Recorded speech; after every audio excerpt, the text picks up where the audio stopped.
Hello guys, welcome to Jay's Updates. Here we show you tricks, methods used to make money through the crypto space, airdrop, upcoming airdrop, testnets, how to carry out tasks on testnets, how to register on these airdrops, what to do and what not to do, the airdrops are verified and all of that. So in today's video guys, I'm going to show you guys how to set a futures trade on Bybit. So the kind of trade we're going to talk about is the futures trade, and we're going to set a limit trade. So now let's jump on this guys. Let's go to our Bybit. Let's wait for it to load up. So we are on Bybit, and the first thing we're going to trade. So the pair we're going to trade on is the BTC USDT perpetual futures. So if you look at this upper part here, you have converts, you have spots, and you have futures. So we're going to have it on futures. This is for spots, this is for futures. So now I'm going to just run you through some basic items on this. So this is on this. After this BTC, you have that Bitcoin has gone down 2.14% in the past 24 hours. Now you have cross and isolated. You have isolated and you have cross. Now let me just quickly explain what isolated means. For isolated margin, what it means is that when you set a trade, let's say you set a trade for long or you set a trade for short. Now longing means that you're predicting that a coin is going to move in the upward direction, and if it goes in the upward direction, you're in profits. But if it goes in the opposite direction, you're in loss. And if you have a trade which is short, it means that it should go in the downward direction. And if it goes in the downward direction, you're in profits. And if it goes in the upward direction, you're in a loss. So now what does isolated margin means? It means that you're only going to be liquidated in the amount that you set in your trade. Let's just say you put in let's just say we're using the price of BTC. We're going to enter the trade of say 103,000, right? Now this is the price at which you want to set.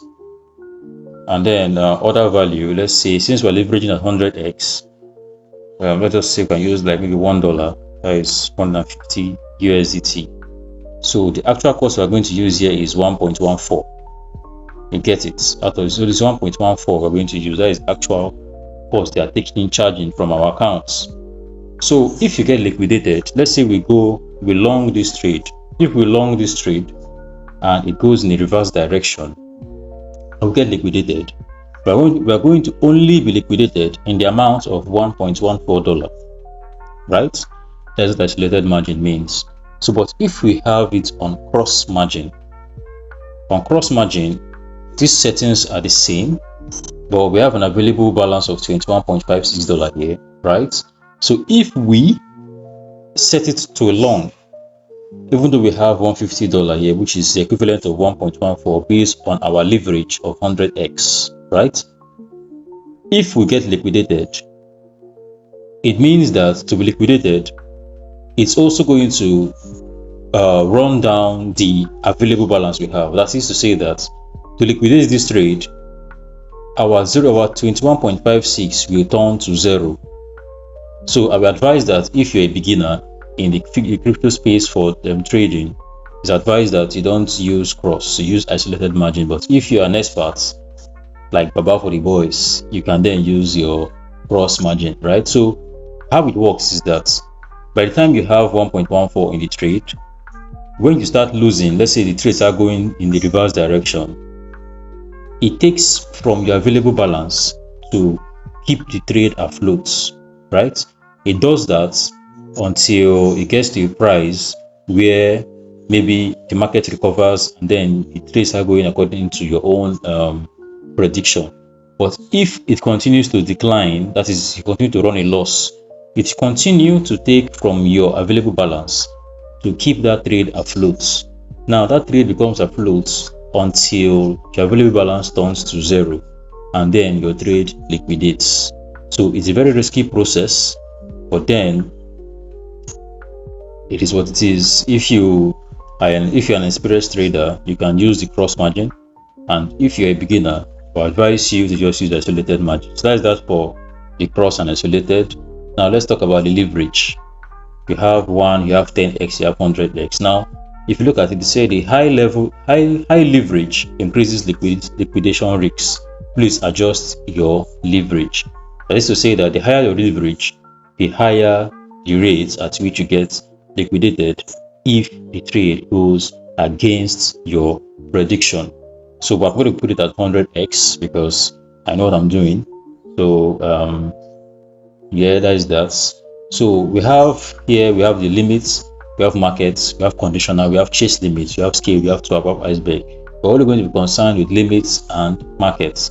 Now for markets, we're going to set market means that we are setting the price at the current market rates, and right now BTC is trading at 108,391.110 cents plus 10 cents, 0.10 cents, right? So that is the market value we are trading at. So there's no point to set the price we want to enter the market at. We only set the amount that we can be able to trade, right? That is $150 based on a leverage of 100x. For the equivalent we're going to be charged is 1.2 USDT, right? So that is that. So because we're not going to enter at the current market rates, and I want to show us how to set a limit. If I tap on or click on this long now, the trade starts immediately.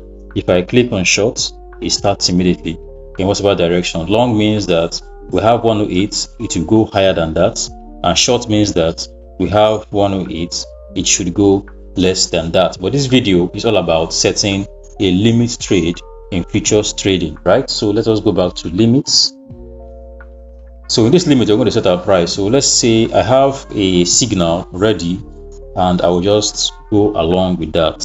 497.3, that is the entry price. You have SL, which is stop loss, at 101,900, and you have TP, which is take profits, at 109,911.8, and you have the hyphen there, and you have higher. That is, you can either put it at this price or at a higher price. Of course, we know that BTC has hit an all-time high, a new all-time high of 111k 100, I think so. Yeah. So back based on the signal that we have there. So we have the signal at 103k 497. So let's have it 497.3, right? And I said, since we're going to have a leverage, we're setting a leverage of 100x. That is, for me, I've advised that if you want to set this, you can use 50x or use 20x. Just that in USDT, here you're going to use more USDT for you to be able to get at least $1, right? You can't set 100 because you see it doesn't show. You need to have at least more than $1 from your accounts based on your leverage. So let us have 150. So 150 is taking 1.14, right? So it has a TP, a take profits of, remember, that is a long trade. So long means that the price will go higher. Once the price hits 103,497, it triggers the trade. It triggers the trade, and the trade is live. So now let us set our profits. We have let's set it to market price and market price. So TP take profits, we have the 109,911.8, and we set our stop loss at 101,900, right? So this is a long trade.